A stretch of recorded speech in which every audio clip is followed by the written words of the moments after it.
சிதம்பரம் நம சிவகாமியை ஜெகதம்பிகே. திருச்சிற்றம்பலம். கல்லால் நிழன்மலை வில்லாரருளிய பொல்லாரினை மலர் நல்லார் புனைவரே. பேசும் பொருளுக்கு இலக்கிதமாம் பேச்சிறந்த மாசில் மணியின் மணி வார்த்தை பேசி பெரும் துறையே என்று பிறப்பறுத்தேன் நல்ல மருந்தின் அடி என் மனத்தே வைத்து.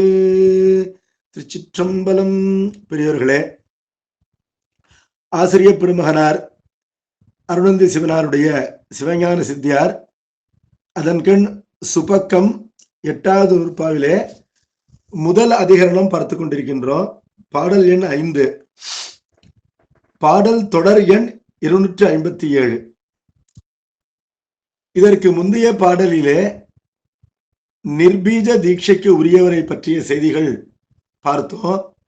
அதோடு கூட நிர்வாண தீட்சையை பற்றிய செய்தியும் பார்த்தோம். நிர்வாண தீட்சை என்பது நிர்பீத தீட்சைக்கும் தீட்சைக்கு உரியவர்களுக்கும் உரியது என்பதனால அங்கே கூறப்பட்டது. இப்பொழுது சபீஜ தீட்சைக்கு உரியவர்கள் யார்? சபீஜம் என்றால் பீஜ அக்ஷரங்களோடு கூடிய உபதேசம். தகுதியால் மேம்பட்டவர்களுக்கு செய்யப்படுகின்ற தீட்சை. அவர்கள் அதற்கு உரியவர்கள் யார்? அந்த தீட்சையின் இலக்கணம் யாது? அந்த தீட்சையை பெறுபவர்கள் சாதகர் என்றும் ஆச்சாரியர் என்றும் இருவகைப்படுகின்றார்கள். அவர்களுக்கு அளிக்கப்படுகின்ற தீட்சையிலே அவர்கள் இல்லறத்தாராக இருந்தால் அவர்களுக்கு அளிக்கப்படுகின்ற தீட்சை லோக தர்மிணி என்று சொல்லப்படும். அதன் இலக்கணம் யாது? அவர்களே துறவிகளாக இருந்தால் அவர்களுக்கு அளிக்கப்படுகின்ற தீட்சை சிவதர்மிணி என்று சொல்லப்படும். அதன் வடிவம் யாது என்பன போன்ற செய்திகள் இந்த பாடலிலே நாம் பார்க்க போகின்றோம். பாடலை படிக்கின்றேன்.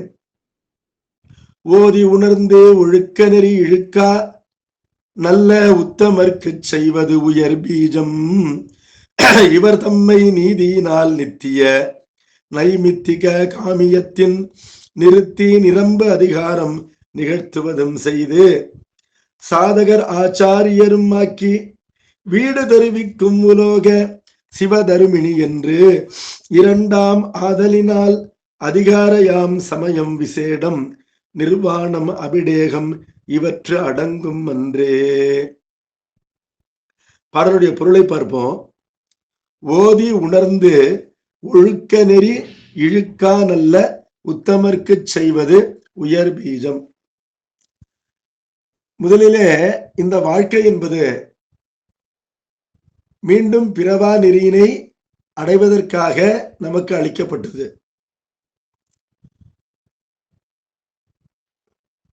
பிறவாமைக்காகவே பிறவி அளிக்கப்படுகின்றது. இது எதை போன்றது என்று கேட்டால், ஒரு நோயினை தடுப்பதற்காக அந்த நோயினுடைய கிருமியையே உடம்பிலே செலுத்துகின்றார்கள். அதற்கு வேக்சினேஷன் பேர். அதை போல இனி பிறக்கக்கூடாது என்பதற்காக அளிக்கப்படுவதுதான் இந்த பிறவி என்பதனால இந்த பிறவியை சரியாக பயன்படுத்திக் கொள்வதற்கு ஓத வேண்டிய நூல்களை மட்டும் ஓத வேண்டும். கற்பவை கற்க என்று திருக்குறளிலே சொல்லப்பட்டது. ஆகவே நாம் சாத்திர நூல்களையும் திருமுறைகளையும் மட்டிலுமே ஓத வேண்டும். பிற நூல்களை ஓதி வாழ்வினை வீணடிக்க கூடாது என்பதை உணர்ந்து ஓதுதல், ஓதப்பட்ட நூல்களுடைய பொருளை உள்ளவாறு உணர்தல், இந்த இரண்டும் சேர்த்து ஓதி உணர்தல் என்று சொல்லப்பட்டது. ஓதி உணர்தலே வாழ்க்கையா என்று கேட்டால், ஓதி உணர்ந்த நூல்களிலே சொல்லப்பட்ட விதிமுறைகளை கடைபிடித்து ஒழுகுதல் என்பதனால்தான் வாழ்க்கை பூரணமாகின்றது. கற்றபின் நிற்க அதற்கு தக என்றதுக்கேற்ப ஓதி உணர்ந்து ஒழுக்க நெறி இழுக்கா என்றால் பிழையின்றி ஒழுகி வருகின்ற நல்ல உத்தமர்க்கு என்று சொன்னார். உத்தமரிலேயே மேம்பட்டவர்கள். ஓதுதலினாலும் உத்தமராகின்றார்கள், உணர்தலினாலும் உத்தமராகின்றார்கள், ஒழுகுவதினாலும் உத்தமராகின்றார்கள். ஓதி உணர்ந்து இழுக்காவகை ஒழுகுதலினாலே நல்ல உத்தமராகின்றார்கள் என்பது பொருள். இவ்வாறு இருக்கின்றவர்களுக்கு சக்தி நிபாதம் இல்லாமல் இதெல்லாம் நிகழாது. தீவிரமான சக்தி நிபாதம் நிகழ்ந்திருக்கின்றது என்பது பொருள்.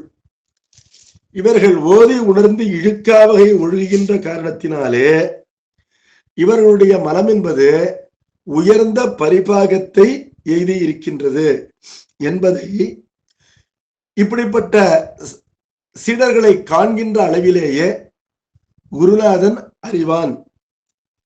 அந்த உயர்ந்த பக்குவம் கொண்ட சீடர்களை குருநாதன் தேர்ந்தெடுத்து அவர்களுக்கு செய்கின்ற தீட்சை என்பது சபீஜம் என்று சொல்லப்படும். அவர்களுக்கும் சமயம் முதல் தீட்சைகள் செய்யப்படும். ஆனால் சமயம் முதல் செய்யப்படும் பொழுதே பீஜத்தோடு செய்யப்படும். அப்ப சமய தீட்சையும் சபீஜமாக அமையும். அவருடைய பக்குவம் அதிகமா இருக்கின்ற காரணத்தினாலே சமய தீட்சை அளிக்கப்பட்ட சில காலத்திலேயே விசேட தீட்சை என்பதை அவர்களுக்கு அளிக்கலாகும். அதுவும் சபீஜமாக ஆகும். அதைத் தொடர்ந்து அவர்களுக்கு நிர்வாண தீட்சையும் அளிக்கப்படும் என்று பார்க்கின்றோம். இப்பொழுது சமயம் விசேடம் ஆகிய தீட்சைகளை அவர்களுக்கு சபீஜமாக அளித்த பிறகு குருநாதர் என்ன செய்வார்? இந்த உத்தம சீடர்களுக்கு எல்லாருக்கும் ஒன்று போலவே அளித்து விடுவாரா என்றால் இல்லை. ஒரு சிலர் இயல்பாகவே உலகிலே கடைபிடிக்க வேண்டிய காமியங்களை நிறைவேற்றுவதிலே நாட்டம் இல்லாமல் இருப்பார்கள். அப்படிப்பட்டவர்களுக்கு காமிய அனுஷ்டானங்களை செய்வதற்கான அதிகாரத்தை குருநாதன் அளிக்க மாட்டான். இது எதை போலன்னா,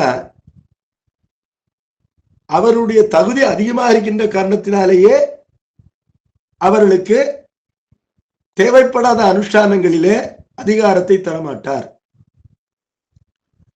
தன்னை மறந்து உலக பற்றில்லாமல் இறைவனையே நினைந்து உயர்ந்த பக்தி செலுத்துகின்ற ஒரு அடியார் பெருமக்களுக்கு ஒரு சர்க்குருநாதன் சபீஜமான தீட்சை அளிக்கும் பொழுது சமய விசேட தீட்சைகளை அளிக்கிறான். அளிக்கும் பொழுது அவர்களுடைய நித்திய நைமித்திக அனுஷ்டானங்களுக்கு உரிய வகையிலே அளிப்பானே அல்லாமல் அவர்களுடைய நோக்கம் உலகை நோக்கி இல்லாத காரணத்தினாலே, அவர்களுக்கு உலக நோக்கி இல்லை என்பதனால காமிய அனுஷ்டானங்களிலே அவர்களுக்கு அதிகாரத்தை அளிக்க மாட்டான். பரமசிவேந்திரர் என்று நம்ம காஞ்சி சங்கர மடத்துல ஒரு பெரிய ஆசிரியர் இருந்தார். அவர் அத்வைத சம்பிரதாயத்துல வந்திருந்தாலும் சைவ நூல்களிலே ஆழமான பயிற்சி கொண்டவர். சைவத்திற்கு நிரம்ப நூல்கள் செய்திருக்கின்றார். எல்லாவற்றிலும் வல்லவர், உயர்ந்த ஞானியாக இருந்தவர். அவரிடத்திலே படித்த அனைவருமே ஞானத்திலே சிறந்து விளங்கினார்கள். அவர்களிலே சிலர் இல்லறத்தாக இருந்தார்கள், சிலர் துறவிகளாக இருந்தார்கள். இல்லறத்தாருக்கு உரிய தீட்சைகளை அளிப்பார். துறவிகளிலும் தனக்கு அடுத்து பீடத்திற்கு வரக்கூடிய தகுதி படைத்தவர் யார் என்று அவர் அறிவார். சதாசிவ பிரம்மம் என்பவர் உடம்பிலே ஆடையே இல்லாமல் எப்பொழுதும் இறை சிந்தனையிலே இருக்கின்றார் என்பதனால அவரை தனக்கு பிறகு பட்டத்திற்கு வருவதற்கு போதுமானவர் அல்லர். அவருடைய உயர்ந்த தகுதி காரணமாகவே அவரை நியமிக்கலாகாது என்று சொல்லி அவரை தவிர்த்தார். அதே போல சில அனுஷ்டானங்களை செய்வதற்கும் நமக்கு உலக நோக்கம் இருக்க வேண்டும். அந்த உலக நோக்கம் இல்லாத அளவிற்கு நல்ல உத்தம சீலம் இருந்தது என்று சொன்னால் அவர்களுக்கு சில அனுஷ்டானங்களை குருநாதன் தவிர்த்து விடுவான். என்பதனால குருநாதர் தான் பெஸ்ட் ஜட்ஜ். தன்னுடைய சீடர்களுக்கு எந்தெந்த கருமங்களிலே அதிகாரத்தை அளிக்க வேண்டும் என்பதை குருநாதர் முடிவு செய்து அவர்களுக்கு சபீஜமான தீட்சையை அளிப்பார் என்பதை இந்த பாடல் கூறுகின்றது. இவர் தம்மை நீதியினால் நித்திய நைமித்திக காமியத்தின் நிறுத்தி நிரம்ப அதிகாரம் நிகழ்த்துவதும் செய்து என்று பாடலுடைய 2வது அடி இருக்கின்றது. என்ன பொருள்னா, சபீஜ தீட்சை என்று சொல்லப்படுகின்ற சாதிகார தீட்சை, அதிகாரத்தோடு கூடிய தீட்சைக்கு உரிய தகுதியை படைத்திருக்கின்ற உத்தம சீடர்களாக இருந்தாலும் அவர்களுக்கும் ஆசான் தீட்சை செய்யும் பொழுது அவரவர் பக்குவத்தை அறிந்து அந்த பக்குவத்திற்கு ஏற்ப அவர்களால் அனுஷ்டிக்கப்பட வேண்டிய சமய ஆச்சார நெறிமுறைகளையும் கிரியைகளையும் கடைபிடித்து நிற்பதில் மட்டும் உரிமை அளிப்பார்.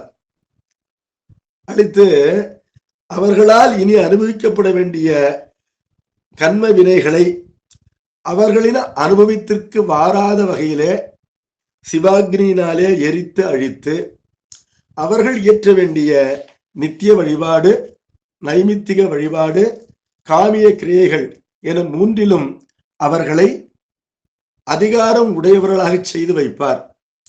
இவ்வாறு செய்யப்படுவதனால இந்த தீக்கை சாதிகார தீக்கை, அதிகாரத்தோடு கூடிய தீக்கை என்று சொல்லப்படும் என்பதனால சாதிகார தீக்கை என்பதும் சபீஜ தீக்கை என்பதும் ஒன்றுதான் என்று நாம் புரிந்து கொள்ளலாம்.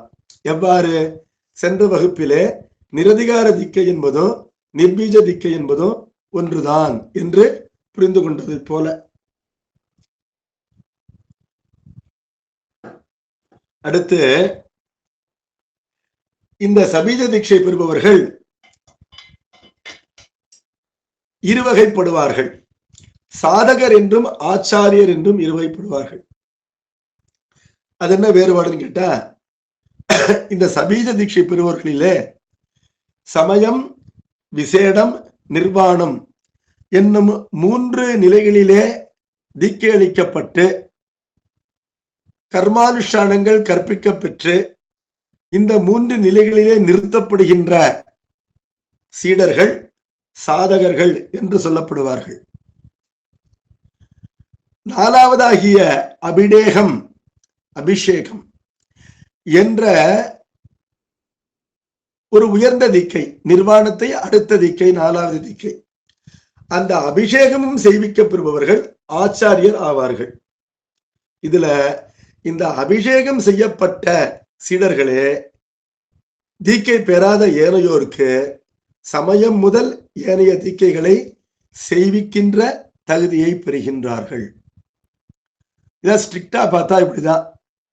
சமய தீக்கை, விசேட தீக்கை, நிர்வாண தீக்கை ஆகிய தீக்கைகளை பெறுகின்ற உயிர் முறையே சமய அனுஷ்டானத்தை செய்வதற்கும், விசேட தீக்கையினாலே சிவபூஜை செய்வதற்கும், நிர்வாண தீக்கை பெற்ற அளவிலே பிறவியின் இறுதியிலே இறைவன் திருவிடையை அடைவதற்கும் உரிய தகுதிகளை பெறுகின்றது.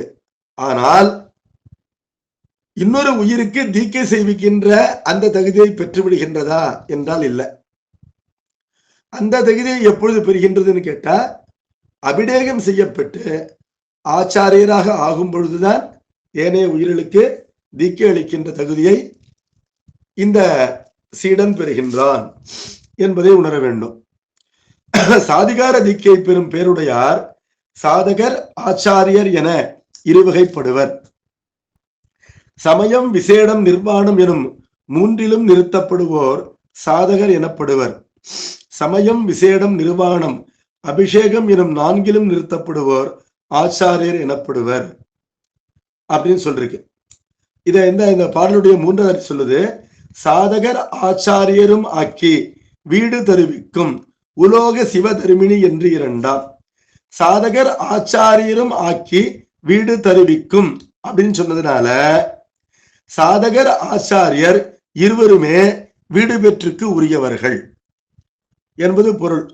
ஆகவே நிர்வாண தீக்கை பெற்ற அளவிலேயே ஒரு சீடன், ஒரு உயிர் முக்தி பேற்றுக்கு உரியதாக ஆகின்றது. இந்த செய்தி என்பது நிர்பீஜ தீட்சையை குறிக்கின்ற இதற்கு முதற் பாடலிலோ நமக்கு சொல்லப்பட்டது. அப்பொழுது நிர்வாண தீட்சை என்பது நிர்பீஜமாக அளிக்கப்பட்டாலும் அது முக்தியை அளிக்கும். அவ்வாறு நிர்பீஜமாக அளிக்கப்படும் பொழுது அது மந்திரமாக அளிக்கப்படாமல் சத்தோ நிர்வாணமாக நயன தீட்சை அளவிலே மட்டும் அளிக்கப்பட்டாலும் கூட முக்தியை அளிக்கும் என்பதனை பெற்றான் சாம்பானை கொண்டு நாம் அறிந்தோம். என்பதனால நிர்வாண தீட்சைக்கு நிர்பீஜ தீட்சைக்கு உரியவர்களும் உரியார்கள், சபீத தீட்சைக்கு உரியவர்களும் நிர்வாண தீட்சையை பெறுவதற்கு உரியார்கள். என்பதனால சக்தி நிபாதம் பெற்றிருக்கின்ற மந்தம் முதல் சக்தி நிபாதம் பெற்றிருக்கின்ற எல்லா உயிர்களும் அளவில்லாத கருணை கொண்ட ஒரு குருநாதனுடைய அருட்பெரும் கருணையினாலே இந்த பிறவியிலேயே வீடு பெற்றுக்கு உரியவர்களாக ஆகலாம். ஆனால் அபிடேகம் என்பது சபீஜ தீட்சை பெறுவோருக்கு மட்டுமே உரியது என்பதை பார்க்கின்றோம். என்ன காரணம்? அந்த அபிடேகத்தினாலே ஒருவர் ஆச்சாரியராகி ஏனைய உயிர்களையும் ஆட்கொள்கின்ற தகுதியினை பெறுகின்றார். சாதகர் ஆச்சாரியரும் ஆகி வீடு தருவிக்கும் என்பதனால வீடு பெற்றை தரவல்ல தீட்சை என்பது எது? அந்த தீட்சை என்பது நிர்வாண தீட்சை. அந்த தீட்சையானது இல்லற நெறியில் இருப்பார் அவர்களுக்கு தரும் பொழுது லோக தர்மிணி என்று சொல்லப்படும்.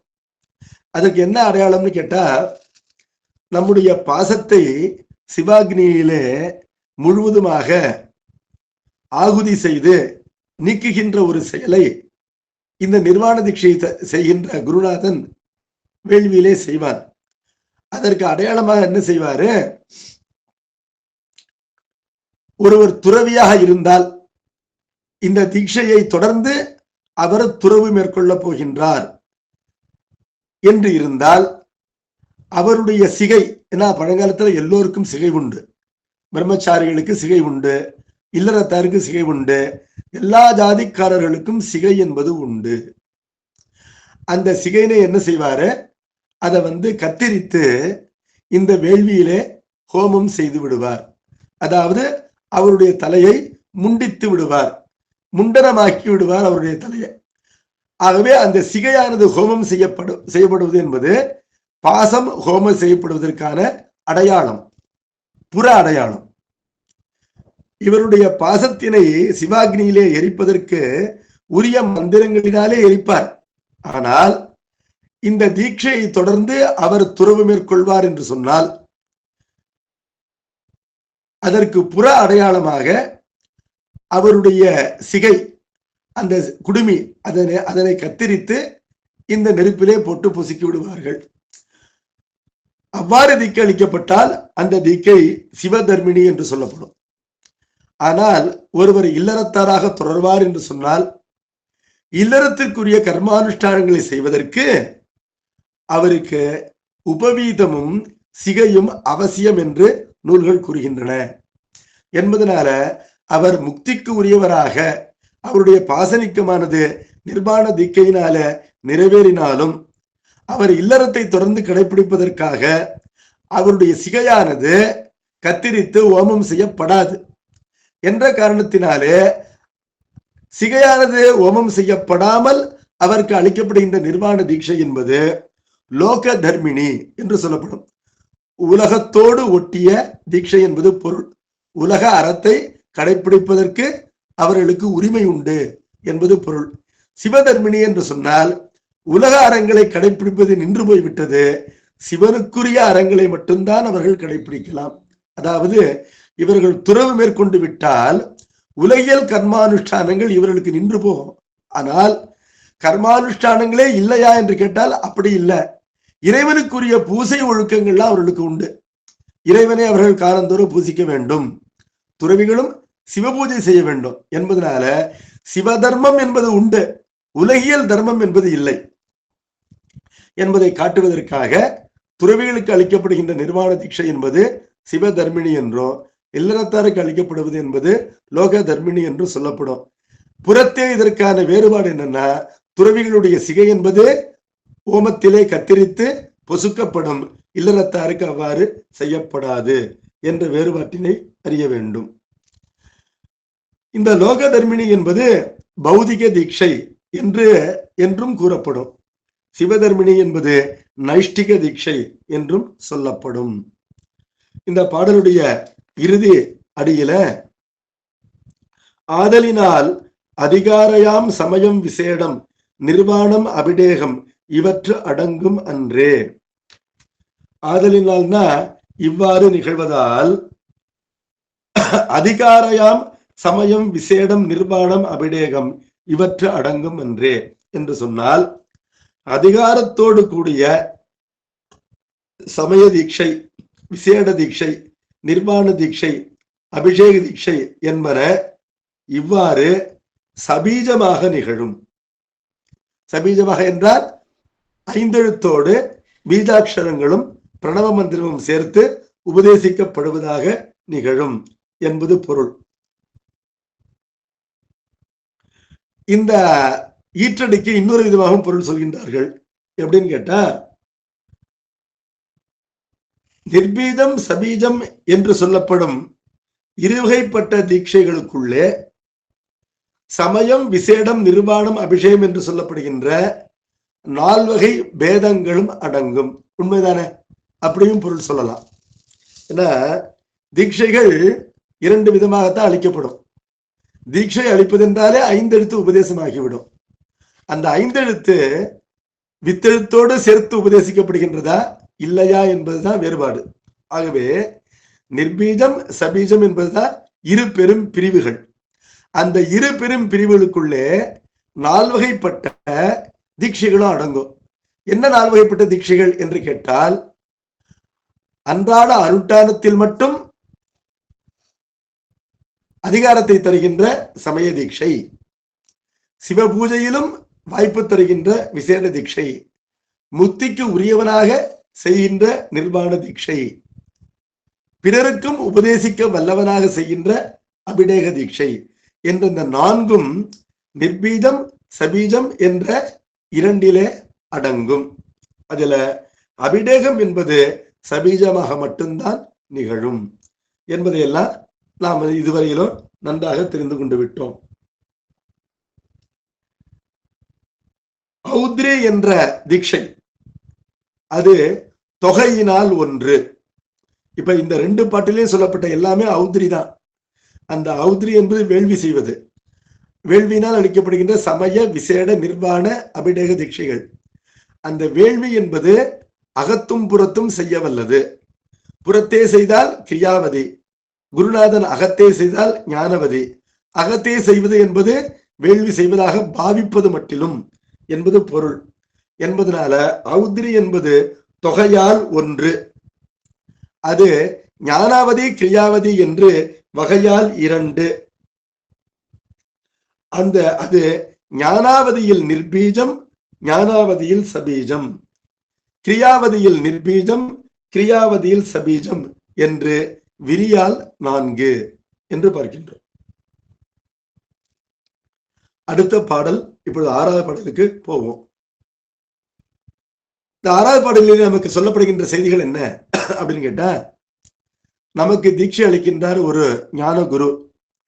அந்த ஞான குருவை நாம் கடவுளாகவே கருத வேண்டும்.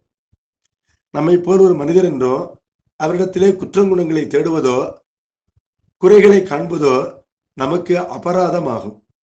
தீட்சை செய்கின்ற குரு என்பவர் சிவம்தான். என்ன காரணம்னா, சிவமே அவரிடம் தங்கி தீட்சை அளிக்கின்றது. அந்த பாவனை நமக்கு இல்லை என்றால் அந்த தீட்சை நமக்கு பயன்படாது என்ற காரணத்தினாலே இந்த எண்ணமானது வேண்டும். புவனியில் சேவடி தீண்டினன் காண்க, சிவன் என யாரும் தேரினன் காண்க, அவன் என ஆட்கொன்றொழினன் காண்க, அவன் யாரு? குவளை கண்ணி கூரன் காண்க, அவளும் தானும் உடனே காண்க. அருபரத்துருவன் அவனியில் வந்து குருபரனாகி அருளிய பெருமையை சிறுமையென்று இகழாதே. சிறுமையென்று இகழ்தல் என்பது அவனை நம்மை போல் ஒரு மனிதன் என்று கருதலாகும். சிறுமையென்று இகழாதே திருவடி இனியை பிரிவினேறையார் நிகழ்வது போல முன்பின்னாகி தொண்டு செய்ய வேண்டும். ஒரு மனிதனுடைய நிழல் என்பது அவனுக்கு முன்னால் விழலாம், பின்னால் விழலாம், ஆனால் அவனை விட்டு பிரியாது. அதே போல குருநாதனை விட்டு பிரியாத நிழல் போல சீடன் ஒரு கொம்பிலே சுற்றி கொண்டிருக்கின்ற கொடி போல அவனோடு சேர்ந்து வாழ வேண்டும் என்பது விதி. இந்த பாக்கியம் இருக்கின்ற சீடனுக்கு அந்த தீட்சை என்பது முழுவதும் பலனளிக்கும் என்பது பொருள். தீட்சை செய்யும் குரு சிவமே ஆவார். அவரால் நிகழ்த்தப்படும் தீட்சை எவ்வாறு செயல்படுகின்றதுன்னு கேட்டா, 6 அத்வாக்களை சுத்தி செய்து இந்த உயிரினை முக்திக்கு உரியவனாக செய்கின்றது என்ற கருத்துக்கள் இந்த 6வது பாடலிலே நமக்கு சொல்லப்பட்டிருக்கின்றன. தொடர் எண் 258வது பாடல்.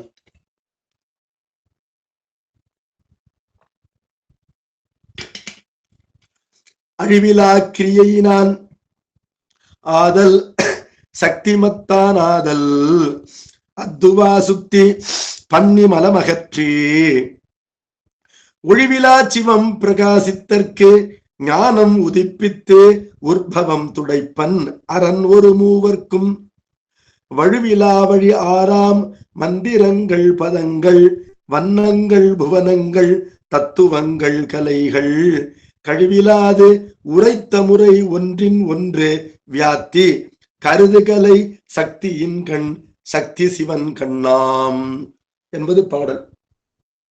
பாடல் எளிமையான பாடல் தான்.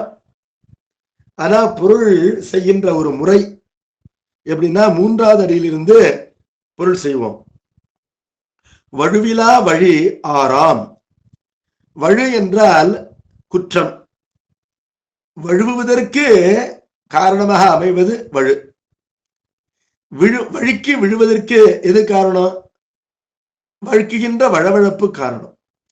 அப்பொழுது முக்திக்கு செல்லாமல் பிறவியை வீணடிப்பதற்கு இந்த அத்வாக்களை அறியாதிருப்பதுதான் காரணம். சரியான ரோட்டை தெரிஞ்சுக்கலன்னா ஊருக்கு போய் சேர முடியாது. அப்ப சரியான சாலையை அறியாதவர்கள் சுற்றி கொண்டே இருப்பார்கள். சாலையை அறிந்தவர்கள் சாலையிலே பயணித்து செல்ல வேண்டிய இடத்திற்கு சென்று விடுவார்கள்.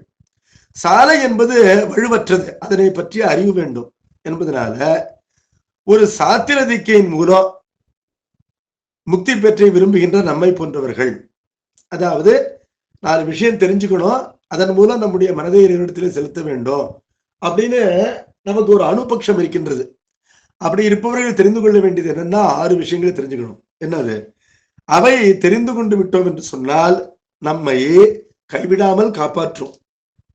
குற்றமற்ற வழி என விளங்குவன 6 வழிகள். அவை என்னன்னு கேட்டா, மந்திரங்கள், பதங்கள், வர்ணங்கள், புவனங்கள், தத்துவங்கள், கலைகள். மந்திரங்கள்னு சொன்னாங்க. இப்ப நமக்கு தீட்சை அளிக்கும் பொழுது இந்த மந்திரங்களை எல்லாம் நமக்கு கற்பித்து விடுவார்கள். அதனால இப்ப நான் அதை சொல்லல. 11 மந்திரங்கள் இருக்கின்றன. இவற்றை சமீதா மந்திரங்கள் என்றும் அங்க மந்திரங்கள் என்றும் கூறுவார்கள். சமீதா மந்திரங்கள் தான் இவை. பிரம்ம மந்திரங்கள் என்றும் அங்க மந்திரங்கள் என்று கூறுவார்கள். பிரம்ம மந்திரங்கள் 5, அங்க மந்திரங்கள் 6. இந்த 5, 6, 11. இதை சேர்த்து 11 மந்திரங்களை சம்ஹிதா மந்திரங்கள் என்று கூறுவார்கள். 11ங்கிற எண்ணிக்கையை தான் நான் சொல்றேன், மந்திரத்தை நான் சொல்லல. ஏன் சொல்லல? தீட்சை அளிக்கும் போதுதான் சொல்லலாம் என்பதனால சொல்லல. உங்களிலே தீட்சை பெற்றவர்களுக்கு இது தெரியும். இப்பொழுது தீட்சை பெற்று முறையாக இறைவனை அடைய வேண்டும், பிறவியை பலனுள்ளதாக செய்து கொள்ள வேண்டும் என்று நினைக்கின்றவர்கள் அவர்கள் அவசியம் அறிய வேண்டியது இந்த மந்திரங்கள் என்பதனால இந்த வழியை தெரிஞ்சுக்கணும் அப்படின்னு இந்த பாடல் சொல்லுது. தெரிந்து கொண்டோம் என்றால் இந்த வழி நம்மை உய்விக்கும், கரெக்டா போய் சிவலோகத்துல சேர்க்கும். அப்ப மந்திரங்கள் அறியப்பட வேண்டும். அவை 11.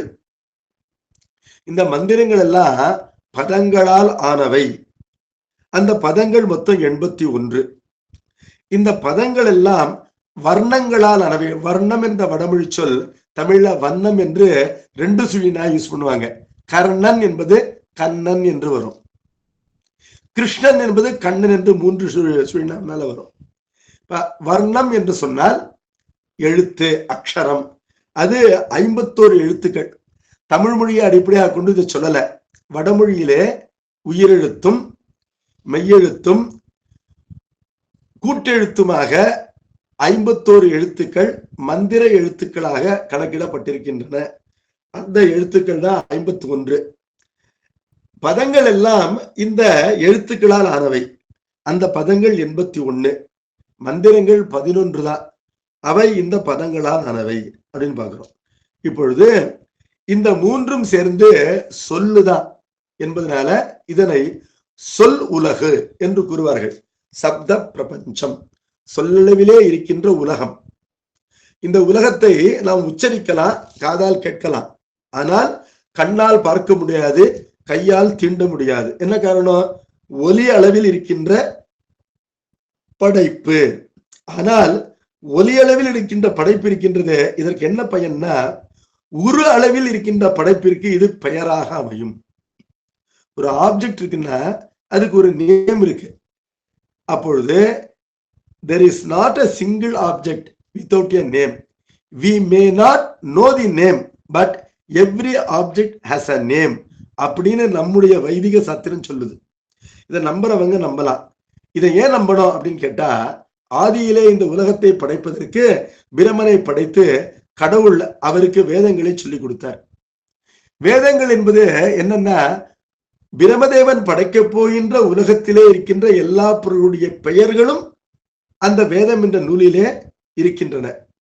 இப்பொழுது பிரமதேவன் எவ்வாறு உலகத்தை படைக்கின்றார் கேட்டா, ஒரு பொருளுடைய பெயரை பிரமதேவன் உச்சரித்தான் என்று சொன்னால் அந்த பொருள் உண்டாகும். இதை நாம தான் சொல்றோம்னு நினைக்காதீங்க. மாற்று சமயத்தாரும் அறியாமல் கூறுகின்றார்கள். விவிலியத்தில் சொல்லப்பட்டிருக்கு, லெட் தேர் பி லைட் அப்படின்னு சாமி சொன்னாராம். உடனே ஒளி உண்டாயிற்று அப்படின்னு சொல்றாங்க. ஒளி என்பதோர் பொருள். அது it is made of photons. அது மெட்டீரியல். It is graspable. ஏதோ ஒரு விதத்துல அதை கிராஸ் பண்ணலாம். ஆனா அதை விட நுண்ணியது எதுன்னா அதனுடைய பெயர். அது அந்த பெயரை சொன்ன அளவிலே அது உண்டாயிற்று அப்படின்னு மாற்று சமயத்தாரும் கூறுகின்றார்கள். அதுதான் நம்முடைய அந்த சமயத்தை விட பழமையான நம்முடைய சமயமானது கூறியிருக்கின்றது. இப்பொழுது படைப்பு முழுவதுமே வேதங்களுக்குள் இருக்கின்றது. அதனால திருமந்திரம் என்ன சொல்லுதுன்னா, வேதத்தை விட்ட அறம் இல்லைன்னு சொல்லுது. அறம் என்றால் தர்மம். தர்மம் என்ற சொல்லுக்கு ஒருத்தருக்கு தானம் கொடுக்கறது, ஐயோ பாவன்னு இறக்கப்பட்டு காசு கொடுக்கறதுன்னு நம்ம நினைச்சுக்கிட்டு இருக்கோம். தர்மம் பண்ணிடான்னு. அது அந்த சொல்லுக்கு இலக்கணை பொருள் தான். உண்மையான பொருள் என்னன்னு கேட்டா, எந்த ஒரு விஷயம் ஆப்ஜெக்ட் அதனுடைய இயல்பு நேச்சர், அதற்கு தர்மம்னு பேரு. அப்படின்னா என்ன? நெருப்புக்கு சுடுவது தர்மம், நீருக்கு நனைப்பது தர்மம், காற்றுக்கு உலர்த்துவது தர்மம், பூமிக்கு தாங்குவது தர்மம், ஆகாசத்திற்கு இடம் கொடுப்பது தர்மம். அப்படி தர்மம் என்பது இந்த பூதங்களுக்கு சொல்லப்பட்டிருக்கு இல்லையா? உலகில் இருக்கின்ற எல்லா பொருளுக்கும் தர்மம் உண்டு. இப்பொழுது இந்த எல்லா தர்மமும் வேதத்துல இருக்குன்னா என்ன அர்த்தம்? உலகம் முழுக்க வேதத்திற்குள் அடங்கிவிட்டது என்பது பொருள். அதுதான் வேதத்தினுடைய பெரிய பெருமை. பலரும் வேதங்களுடைய பெருமையை அறியாமல் மயங்குகின்றார்கள். திருமுறைகளை உள்ள முறையாக நாம ஒழுங்கான பக்தி சிரத்தையோடு படித்தோம் என்று சொன்னால் வேதங்களுக்கு இணையான நூல்கள் இல்லை என்ற காரணத்தினால்தான் இறைவன் வேதங்களை வாழ்விக்கும் முறையிலே அந்த வேதங்களை தானே ஓதிக்கொண்டிருக்கின்றான் என்றெல்லாம் சம்பந்த பெருமான் பாடுகின்றார். இடையராது வேதங்களை பெருமான் ஓதிக்கொண்டிருக்கின்றான். வேதம் என்பது பெருமானுடைய வாய்மொழிதான், அவருடைய படைப்புத்தான் என்றாலும் அந்த வேதத்திற்கு பெருமை சேர்க்கின்றான் கடவுள். அதனை ஓதிக்கொண்டே இருக்கின்ற காரணத்தினால நாம் அதனுடைய பெருமையை உணரும் வகையில பெருமானே நடந்து கொள்கின்றார் என்பதனால இந்த சப்த பிரபஞ்சத்திற்குள்ள, சப்த பிரபஞ்சம் என்பது பொருட்பிரபஞ்சத்தினுடைய பெயர்கள் தான் என்று பார்க்கின்றோம். இப்பொழுது பொருட்பிரபஞ்சம் என்பது உண்மையில மாயாமலம். சப்த பிரபஞ்சமும் மாயாமலம் தான். அந்த சப்த பிரபஞ்சம் என்பது சுத்த மாயினுடைய விகிருதி தான் சப்த பிரபஞ்சம். அந்த அசுத்த மாயை தான் பிரகிருதி மாயை நம்ம கண்ணால் காணப்படுகின்ற உலகமாக வந்து அமைகின்றது. இப்பொழுது பொருட்பிரபஞ்சம் என்று சொல்லப்படுவது மூன்றாக இருக்கின்றது. எப்படின்னா புவனங்கள், தத்துவங்கள், கலைகள் என்ற மூன்றாக அவை காணப்படுகின்றன. புவனங்கள் என்றால் உலகங்கள். நம்ம வாழ்கின்ற இந்த பூமி இருக்க அது ஒரு உலகம்தான். மொத்தம் 224 உலகங்கள் இருக்கின்றன. அந்த 224 உலகங்களும் சிவதத்துவத்தினால் வியாபிக்கப்பட்டோம், வித்யா தத்துவங்களால் வியாபிக்கப்பட்டோம், பிரகிருதி தத்துவங்களால் வியாபிக்கப்பட்டோம். இந்த 3 நிலைகளில 224 புவனங்கள் இருக்கின்றன. இந்த புவனங்கள் தத்துவங்களால் ஆனவை. அந்த தத்துவங்கள் மொத்தம் 36.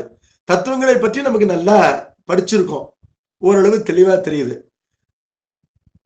சிவம் சக்தி என்று சொல்லப்பட்டு வருகின்ற 5 சிவ தத்துவங்கள், அப்புறம் வித்தை முதல் வருகின்ற மாயை முதல் வருகின்ற 7 வித்யா தத்துவங்கள், அடுத்தது குணம் முதல் வருகின்ற மண் ஈராக இருக்கின்ற 24 ஆன்ம தத்துவங்கள் ஆகின்ற 36 தத்துவங்கள்.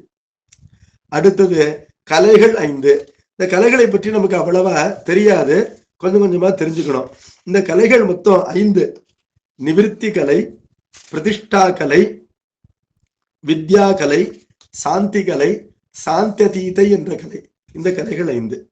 இவ்வாறு முதல் சொல்லப்பட்ட 3 சப்த பிரபஞ்சம் என்று சொல்லப்படுகின்ற சொல் உலகு, பின்னால் சொல்லப்பட்ட 3 புவனங்கள், தத்துவங்கள், கலைகள் என்பது பொருட்பிரபஞ்சம், அதாவது என்ற சொல்லப்படுகின்ற பொருள் உலகம், அர்த்த பிரபஞ்சம் என்று சொல்லப்படுகின்ற பொருள் உலகம்.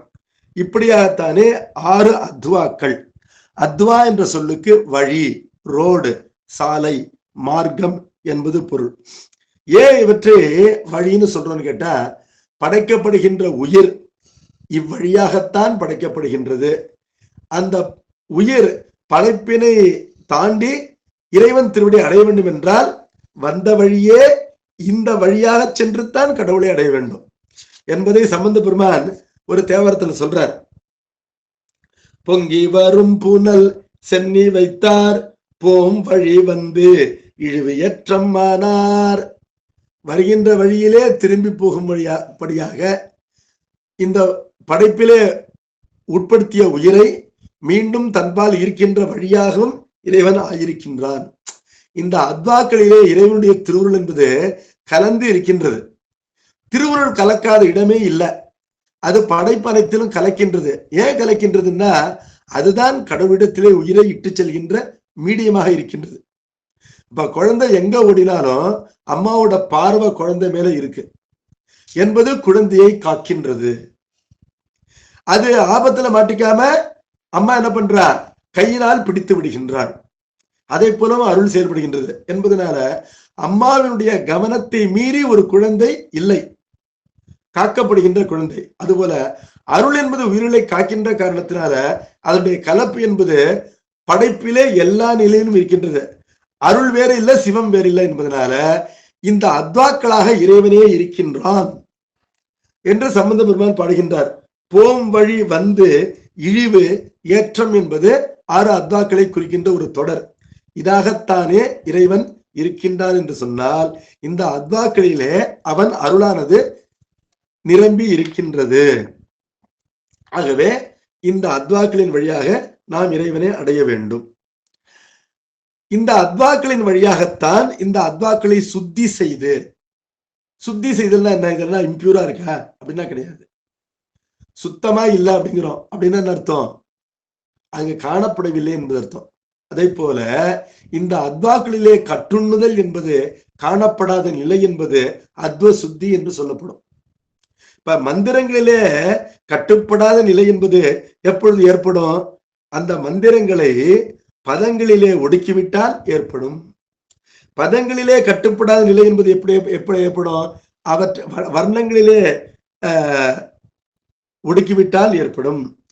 வர்ணங்களிலே கட்டுப்படாத நிலை என்பது அவற்றை புவனங்களிலே ஒடுக்கிவிட்டால் ஏற்படும். புவனங்களிலே கட்டுப்படாத நிலை என்பது தத்துவங்களிலே ஒடுக்கிவிட்டால் ஏற்படும். தத்துவங்களிலே கட்டுப்படாத நிலை என்பது கலைகளிலே இந்த உயிரை ஒடுக்கிவிட்டால் ஏற்படும். ஆனால் கலைகளையும் ஒடுக்க வேண்டும். ஒடுக்கவில்லை என்றால் மீண்டும் இந்த வைகுண்ட ஏகாதசன்னைக்கு பரமபதம் விளையாட்டுன்னு ஒரு விளையாட்டு விளையாடுவாங்க. இரவில் கண்டுபிடிப்பதற்காக தாயம் போட்டு அந்த தாயக்கட்டையை உருட்டி உருட்டி அப்படியே பாம்பு தலையில காலை வச்சா இறங்கணும், ஏணியில காயின் வச்சா ஏறணும். அப்படி ஏறி போய் கடைசியில ஒரு பெரிய பாம்பு தலையில காயின் வச்சு கீழே இறங்கி வரவங்களும் உண்டு.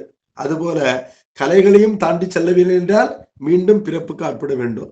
அப்ப கலைகளிலே சென்று ஒடுங்கிய ஒரு உயிர் தொடர்ந்து கலைகளையும் மீறி அந்த கலைகள் திரோதான சக்தியிலே சென்று ஒடுங்கி அது இறைவனுடைய திருவடியிலே சென்று ஒடுங்கும்.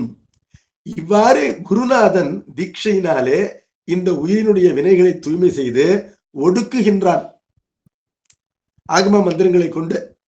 அவ்வாறு ஒடுக்கப்பட்ட உயிர் என்பது மீண்டும் பிறவாது என்பது இந்த தீட்சா மார்க்கத்திலே சொல்லப்பட்ட செய்தி.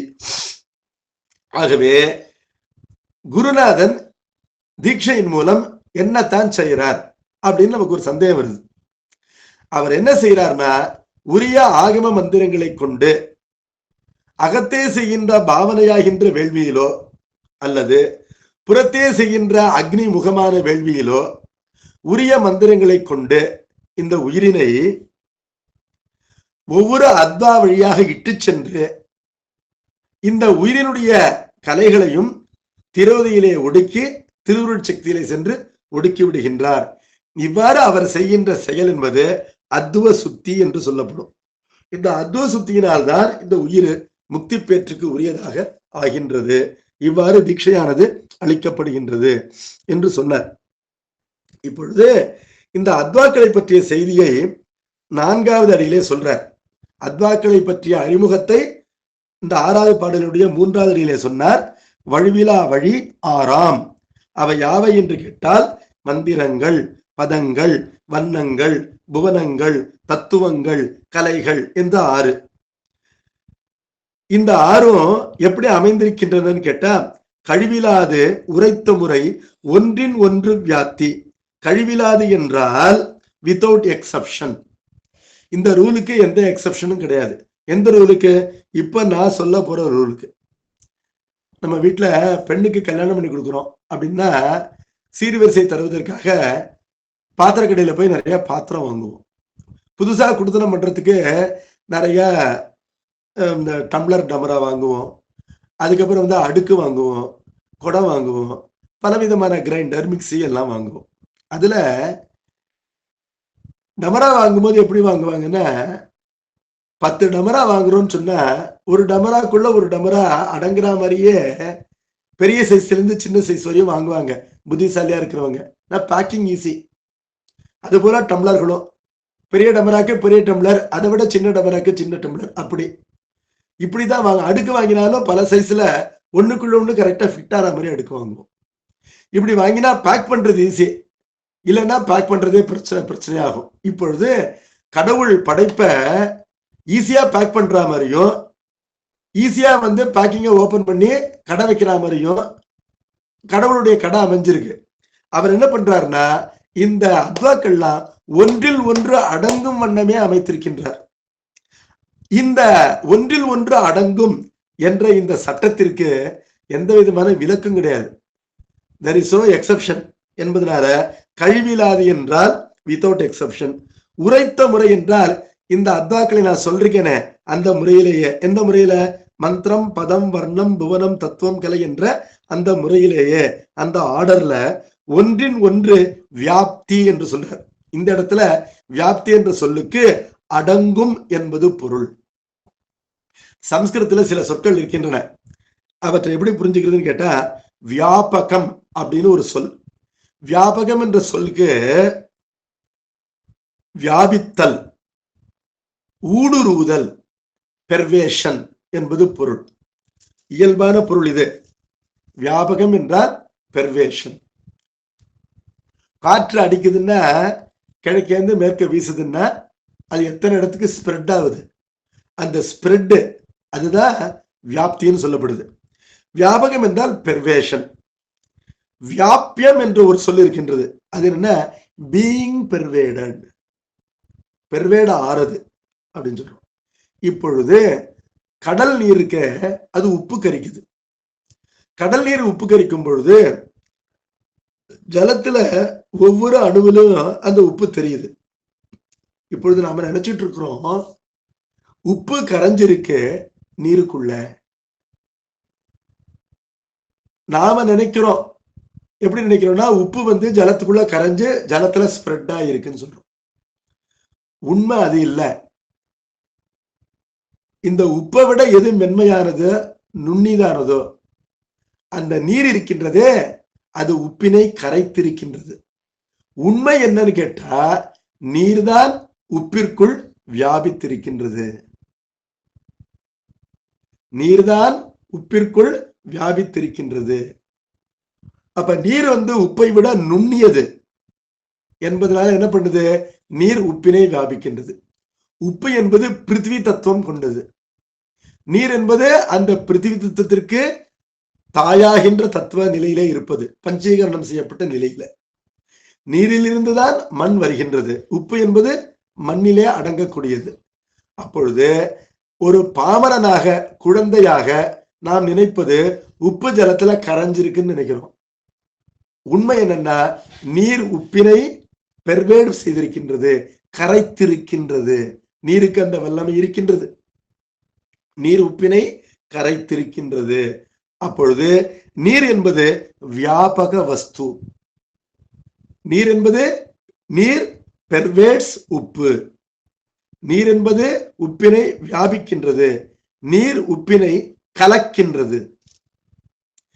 உப்பு என்பது வியாபிய வஸ்து. உப்பு நீரினால் கரைக்கப்பெற்றிருக்கின்றது. கரைக்கப்பெற்றிருக்கின்றது அல்லது கலக்கப்பெற்றிருக்கின்றது. உப்பு நீரினை தனக்குள் அலோ பண்ணிருக்கு, பெர்வேட் பண்றதுக்கு. அப்பொழுது உப்பு என்பது நீரினால் கலக்கப்பெற்றிருக்கின்றது. Salt is being pervaded by water. இதுதான் உண்மை. அப்பொழுது நுண்ணிய வஸ்துக்கு ஸ்ப்ரெட் அதிகம். அந்த நுண்ணிய வஸ்துவை விட பரிய வஸ்து, பரிய வஸ்து என்றால் கிராஸ், உருவத்தில் பெரிய வஸ்து, அந்த வஸ்துவுக்கு பெர்வேஷன் குறைவு. இப்பொழுது உண்மையில வியாபக வஸ்து என்று எது சொல்லப்படும் என்றால், பிரிதொன்றால் வியாபிக்கப்படாமலும் தான் பிரிதொன்றில் ஒடுங்காமலும் இருப்பதுதான் சாஸ்திர ரீதியா வியாபக வஸ்து. ஆனால் ரிலேட்டிவ்லி ஸ்பீக்கிங்னா என்ன அர்த்தம்? ஒன்றை ஒன்று நோக்கி பேசுவோம் என்று சொன்னால், இறுதி நிலையில் வைத்து பேசுதல் என்பது அப்சல்யூட்லி ஸ்பீக்கிங். இறுதி நிலையில் பேசாமல் இடைப்பட்ட நிலையில் பேசுவது என்பது ரிலேட்டிவ்லி ஸ்பீக்கிங். அப்படி பேசினா என்ன பண்ணும்? நீர் என்பது மண்ணினை வியாபிக்கும், நெருப்பு என்பது நீரினை வியாபிக்கும், காற்று என்பது நெருப்பினை வியாபிக்கும், ஆகாயம் என்பது காற்றினையும் வியாபிக்கும். காற்றினை வியாபிக்கின்ற ஆகாயம் காற்று முதல் மண் வரை 4 பூதங்களையும் வியாபிக்கும். நெருப்பினை வியாபிக்கின்ற காற்று நெருப்பு முதல் ஏனைய 3 பூதங்களையும் வியாபிக்கும். நெருப்பு நீரினையும் மண்ணினையும் வியாபிக்கும். நீர் மண்ணினை மட்டும் வியாபிக்கும். மண் என்பது தான் எதையும் வியாபிக்காது என்பதனால் அது மண் எப்பொழுதுமே வியாபியம், வியாபக வஸ்துக்களினாலே வியாபிக்கப்படுவது அல்லது தான் சென்று அடங்குவது, ஒடுங்குவது என்பது பொருள். இந்த பாடலிலே இவ்வளவு ஸ்ட்ரிக்டா ஆசிரியர் பயன்படுத்தல. வியாப்தி என்ற சொல்லை ஸ்ப்ரெட் என்ற பொருளிலே பயன்படுத்துகின்றார். என்ன அர்த்தம்னா ஒன்றில் ஒன்று அடங்குதல் என்ற அளவில் தான் இது. அப்பொழுது மந்திரம் என்பது பதத்திலே அடங்கும். கழிவிலாது உரைத்த முறை ஒன்றின் ஒன்று வியாப்தி என்றால் ஒன்றின் ஒன்று ஒடுக்கம் என்ற பொருளிலே இந்த இடத்திலே வருகின்றது. மந்திரம் என்பது பதத்திலும், பதம் என்பது வர்ணத்திலும், வர்ணம் என்பது புவனத்திலும், புவனம் என்பது தத்துவத்திலும், தத்துவம் என்பது கலையிலும் அடங்கும், ஒடுங்கும் என்பது பொருள். ஏன் அப்படி சொல்றாரு கேட்டா, பதங்களால் ஆகியது மந்திரம் என்பதனால பதங்கள் மந்திரங்களை வியாபிக்கும் என்பதனால மந்திரங்களை நோக்க பதங்கள் வியாபக வஸ்து, பதங்களை நோக்க மந்திரங்கள் வியாபிய வஸ்து. பதங்களால் வியாபிக்கப்படுகின்ற வஸ்து பொருள் என்று பார்க்கின்றோம். இப்படித்தானே முறையாக நாம் பார்த்து கொள்ள வேண்டும். சரி, கலையிலே சென்று ஏனைய முன்னிருக்கின்ற 5 அத்வாக்களும் அடங்கிவிட்டன. இப்பொழுது கலையை இதிலே அடக்குவார் என்று கேட்டால், கருது கலை சக்தியின் கண். குருநாதர் இப்பொழுது தன்னுடைய பாவனையினாலே நோக்குகின்ற கலை என்பது சக்தியின் கண் ஒடுக்கப்படும். இங்கு சக்தி என்று சொல்லப்பட்டது திரோதை என்ற சக்தி. அந்த திரோதை என்ற சக்தியின் கண் இந்த கலை என்பது ஒடுக்கப்படும். சக்தி சிவன் கண்ணாம், சக்தி சிவனிடத்திலே ஒடுக்கப்படும். இங்கு சிவம் என்று சொல்லப்படுவது சிவனுக்கு வேறாகாத, சிவனோடு சமவாய சம்பந்தம் கொண்டிருக்கின்ற, பிரிப்பின்றி விளங்குகின்ற திருவுருளை குறிக்கும். ஆகவே திருவுருளையை சென்று எல்லாம் ஒடுக்கப்பெறும். இவ்வாறு ஒடுக்கப்பெறுவதனால என்ன நிகழும் அப்படின்னு கேட்டா, ஒழிவிலா சிவம் பிரகாசித்திற்கு ஞானம் உதிப்பித்து உற்பவம் துடைப்பன். அரண் ஒரு மூவர்க்கும். அரண் என்றால் அரணாக கருதப்படுகின்ற இந்த குருநாதன் ஒரு மூவர்க்கும் என்று சொன்னால் 3 விதமான சீடர்களுக்கும். யாரு 3 விதமான சீடர்கள் என்றால், உத்தமமான தகுதி படைத்தவர்கள், மத்தியமமான தகுதி படைத்தவர்கள், கீழான தகுதி படைத்தவர்கள். உத்தமர், மத்தியமர், அதமர், தலைமாணாக்கர், இடைமாணாக்கர், கடைமாணாக்கர் என்று சொல்லப்படுகின்ற மூவர். இந்த மூவருக்கும் 3 விதமாக தீட்சை அளிப்பார் என்று சொல்லப்படுகின்றது. இதுவரையிலும் சொல்லப்பட்ட தீட்சைகள் நோக்கப்பட்ட விதம் வேறு. இப்பொழுது 3 விதமான தீட்சையில சொல்றார். இது வேறு விதமாக தீட்சைகளை நோக்குகின்ற மெத்தட் அப்படின்னு பாக்குறோம். வேறு விதமான 3 தீட்சைகளே வேறு விதமாக கருதப்படும். எப்படின்னு கேட்டா, ஆணவம், சாக்தம், சாம்பவம் என்று வேதங்களிலேயே இந்த தீட்சைகள் சொல்லப்பட்டிருக்கின்றன. ஆணவம் என்றால் அணு என்ற நிலையிலே இருக்கின்ற உயிர்களுக்கு அளிக்கப்படுகின்ற தீட்சை. அதாவது கீழ்நிலையிலே இருக்கின்ற உயிர்களுக்கு அளிக்கப்படுகின்ற தீட்சை. அடுத்தது சாக்தம் என்று சொன்னால் மத்தியம நிலையிலே இருக்கின்ற உயிர்களுக்கு அளிக்கப்படுகின்ற தீட்சை. அதற்கு மேல சாம்பவம் என்று சொல்லப்படுது உயர்ந்த தகுதிப்படுத்திருக்கின்ற உயிர்களுக்கு அளிக்கப்படுகின்ற தீட்சை என்று. தீட்சை என்பது இன்னொரு வியூ பாயிண்ட், வேறு விதமாக நோக்கும் பொழுது 3ஆக கருதப்படும். இந்த 3 விதமான தீட்சைகள் வேதங்களிலேயே சொல்லப்பட்டவை என்பது நாம் கருத வேண்டும். ஆகமங்கள் இவற்றை எவ்வாறு சொல்கின்றன அப்படின்னு கேட்டா, அரண் ஒரு மூவர்க்கும் என்று சொன்னால் பரம்பொருளாகின்ற கடவுள் குருமூர்த்தியை அதிட்டித்து நின்று உத்தமர், மத்தியமர், அதமர் என்ற முத்திரப்பட்ட சீடர்களுக்கும் அவரவர் தகுதிக்கு ஏற்ப அழிவிலா கிரியையினால் ஆதல் கமா சக்திமத்தான் ஆதல் என்ற இந்த வகையிலே அத்வா சுத்தி பண்ணி மலமகற்றி ஒழிவிலா சிவம் பிரகாசித்தற்கு ஞானம் உதிப்பித்து உற்பவம் துடைப்பன் என்று முதல் 2 அடிகளிலே சொல்லப்பட்டது. ஒரு மூவர்க்கும் அழிவிலா கிரியையினால் என்று சொல்லப்படுவதனால இவற்றிலே அதமர்களாக இருப்பவர்களுக்கு ஒரு குறைவும் இல்லாத புறத்தே செய்யப்படுகின்ற கிரியா மார்க்கத்தினால் கொடுக்கப்படுகின்ற ஔதிரி தீக்கையினாலே தீக்கைகளை அளிப்பான் என்று சொல்லப்பட்டதுனால இந்த ஔதிரி தீக்கைக்கு ஆணவம் என்று பெயர். இந்த ஔதிரி தீக்கை தான் முன்னிரண்டு பாடல்களினாலே விளக்கமாக சபீஜம் என்றும் நிர்பீஜம் என்றும் சமய விசேட நிர்வாண அதிகார பேதங்களினாலே சொல்லப்பட்ட தீட்சை என்று பார்க்கின்றோம். அடுத்தது மத்தியம அதிகாரம் கொண்டவர்களுக்கு எவ்வாறு செய்வார் என்றால் சக்திமத்தான் ஆதல் அப்படின்னார். மத்து என்ற ஒரு பிரத்யம் என்றால் ஒரு இடைச்சொல். அதற்கு என்ன பொருள் கேட்டா சக்தியோடு கூடியிருத்தல் என்பது பொருள்.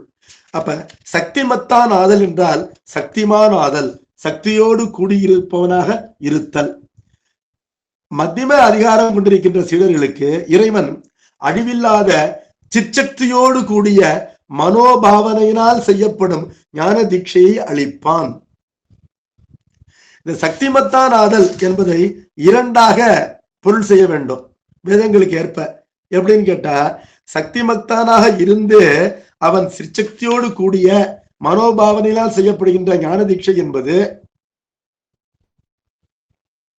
மத்தியம அதிகாரம் கொண்டவர்களுக்கு, அதனினும் உயர்ந்த அதிகாரம் தகுதி படைத்தவர்களுக்கு சிற்சக்தியை மட்டும் முன்னிறுத்தி செய்யப்படும் தீட்சை, அதற்கு சாம்பவம் என்று பெயர். அந்த தீட்சைக்கு என்ன பெயர்? சாம்பவம் என்று பெயர். பெண்பாலினாலே சாம்பவி என்று கூறுவாரும் உண்டு. தீட்சை என்பது வடமொழியில பொருளுக்கு பால் இல்லை, தமிழ் மொழியில தான் பொருளுக்கு பால். ஆணாக இருந்தால் ஆண்பால், பெண்ணாக இருந்தால் பெண்பால். பாலில்லாத வஸ்துக்கள் அகிரணை. வடமொழியில சொல்லுக்குத்தான் பால். பெண்ணுக்கே ஆண்பார் பெயர் உண்டு, ஆணுக்கும் பெண்பார் பெயர் உண்டு. பால் பாகுபாடே இல்லாத அகிரணை பொருள்களுக்கும் ஆண்பாலிலே பெயர் உண்டு, பெண்பாலிலே பெயர் உண்டு. வடமொழி இலக்கணப்படி சொல்லுக்கு பால் என்று பார்க்கின்றோம்.